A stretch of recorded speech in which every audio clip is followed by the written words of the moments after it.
I'm World Cup champion Megan Klingenberg. Wondering who you should root for at the FIFA Women's World Cup? I'm hosting a new podcast, My New Favorite Futbolista, where I will introduce you to soccer's brightest stars and the causes they are championing. From the 22-year-old American phenom speaking out about student-athlete mental health, I try to just approach everything with you don't know what someone's going through, to the U.S. defender who travels to tournaments with her young son. Am I ever gonna be able to run for 5 minutes straight? Check out My New Favorite Futbolista wherever you listen to podcasts. Edit audio.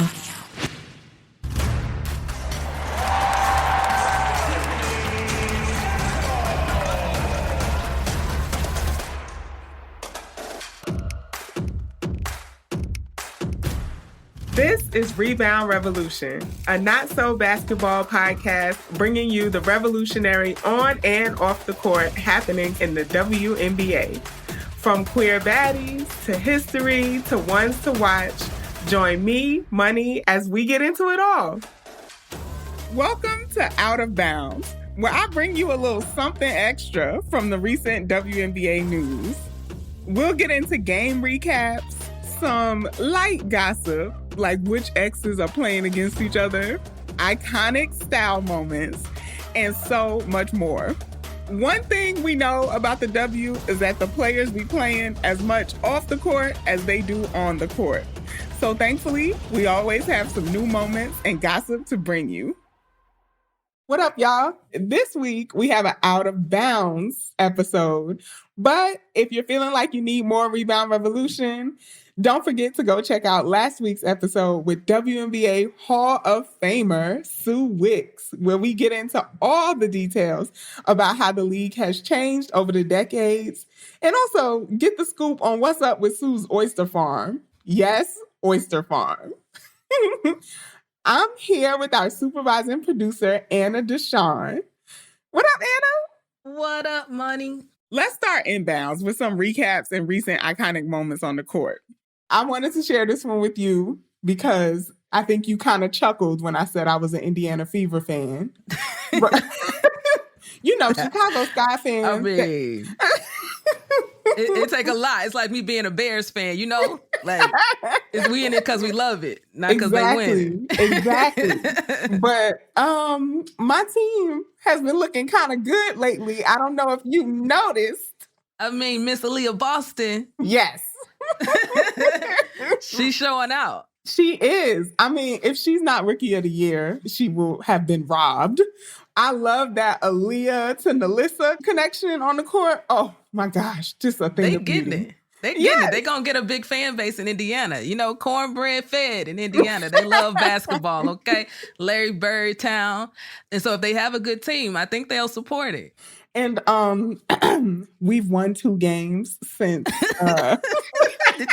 Did you just on that? Yes. Let me clear my throat. We got 2 games. Sometimes it's the little things. We got to start somewhere. Yes. So. And also, you know, Miss Kelsey Mitchell. Okay. She became, I think, number 2 in all-time leading scorers in the franchise, only surpassed by Tamika Catchings herself, of course. But I mean, the legend. Yeah. So shout out to Kelsey. Kelsey was robbed last year of being an all-star, but being number 2 in scoring in a franchise is a huge thing. And a franchise that's been around for a minute. Indiana Fever is not new, so it means a lot. And I mean, catching the Tamika Catchings is a whole nother move. Yeah. So being number 2 sound really doggone good. And shoot, if I was number 2 to Tamika Catchings in anything. Anything. Yeah. Ordering food even. Like, I'm winning.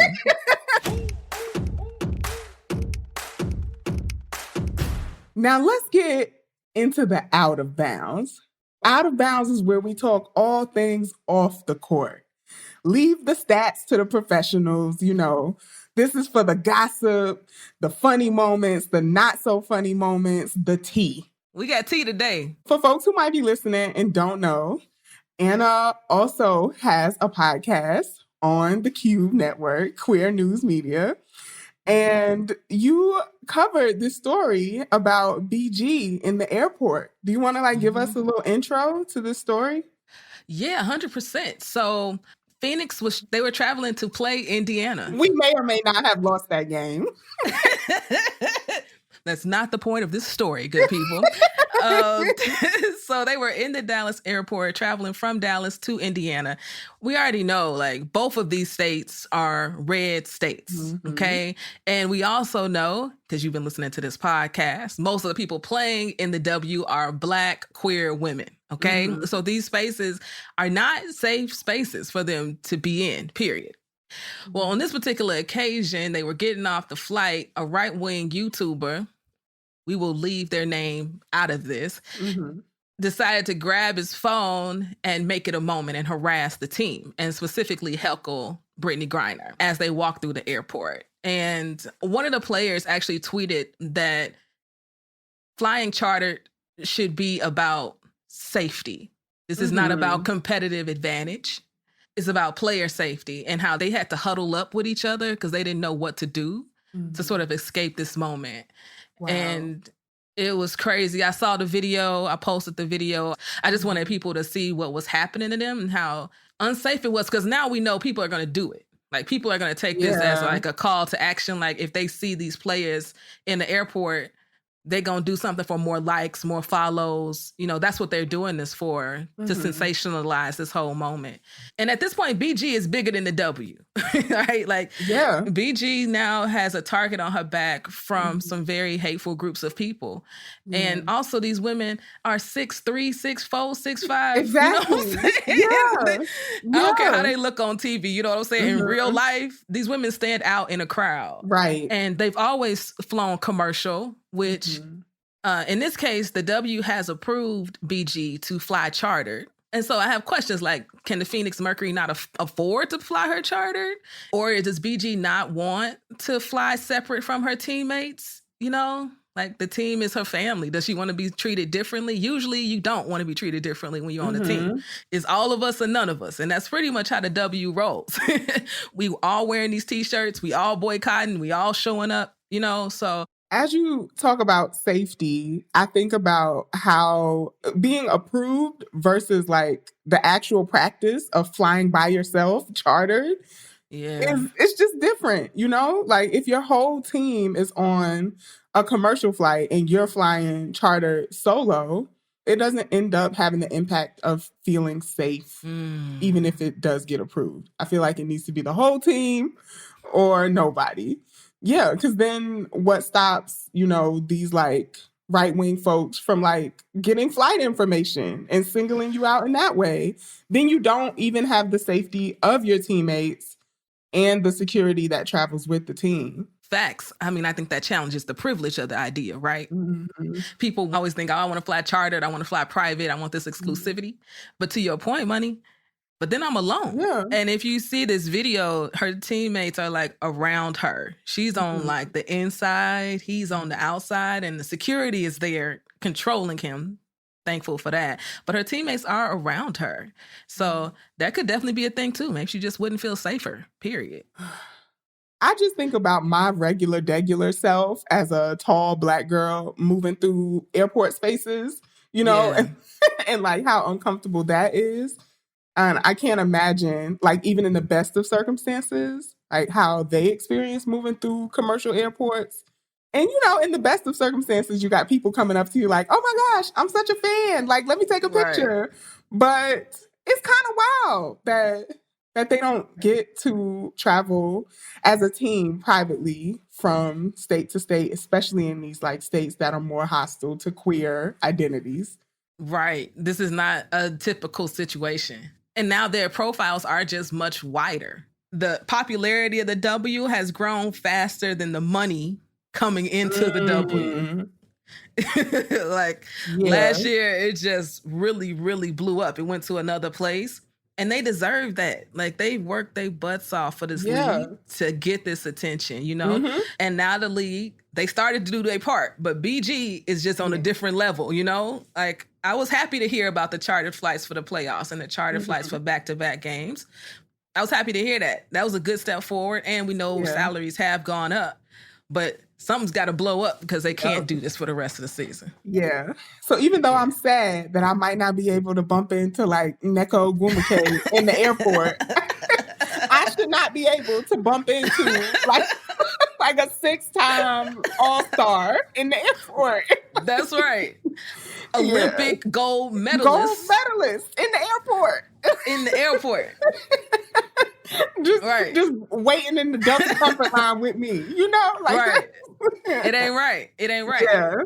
And also, this might be a really silly question, but this is way above my budget. So what's the difference between a chartered flight and a commercial flight? Like, do you still have to go through the regular TSA process? That's a good question. I don't know about that part. I do know that there are no layovers. Chartered flight. Okay. Hello. It's a straight I only thing. know that from rap songs. But rap songs tell us how it be. Tells me the life of the wealthy, okay? Right. We do that really well. Yeah. So I think, how long is your money? Yeah. Is the question. I also wonder, what would it look like if some NBA players pulled together to make it happen for the W? This comes up to me because it happened for women's soccer. The men's side got a lot of money. It only take one of them, really. Yeah. It seems like if the USA women's basketball team is the longest championship gold medal winning Olympic basketball team in history, not just in the United States, right? Any country, we have the best women's basketball players in the world. And that's just not me saying that because I'm a W fan. They are. It's just period. the truth. It's just the truth. It seems like even the USA basketball organization would have a vested interest in making sure that these women are safe, that they, can continue to play basketball at the highest level. All I'm saying is I feel like there are a lot of people who have money who should be contributing to making sure that this is okay, I agree. Especially when we talking about BG, come on now, these past 3 Olympic Games, she's definitely contributed to them gold medals. So I'm just saying, I don't know about rich people's lives. I'm gonna stay in my basic economy business, okay? Exactly. So to end this Out of Bounds on a lighter note, some of our faves, Sylvia Fowles and Sue Bird, got their jerseys retired. Give it up one more time for our center, the post with the most, 6'6", from Louisiana State. Number 34, Sylvia Fowles.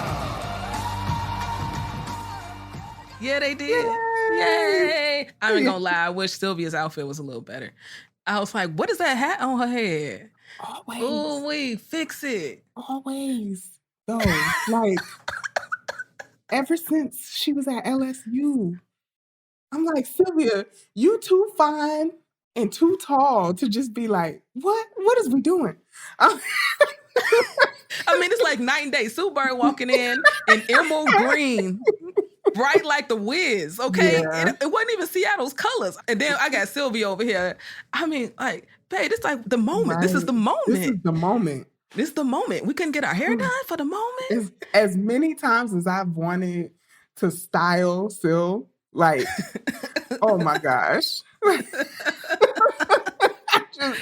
I don't know. I think she just really leans into playing the background, Yeah. I feel like some of it has to do with being such a tall, dark-skinned Black girl, from the South. It's I think she just kind of learned to shrink, and her style kind of shows that too, but she's so fine. I'm like, Sylvia, do you know? I don't think she do, money. I think you should tell her. I think it will help. All right, y'all. Well, if y'all have any explanation for how chartered flights work, let us know that. Please, give us insight into how the rich live.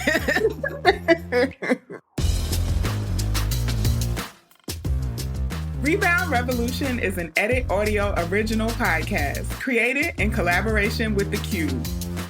I'm your host, Money McEachern, and this episode was produced by Melissa Houghton, Mick Finnegan, and me. It was edited, mixed, and mastered by Mick Finnegan. Our supervising producer is Anna DeShawn. Our executive producer is Steph Colburn. Thank you to Kathleen Speckert and the whole Edit Audio team.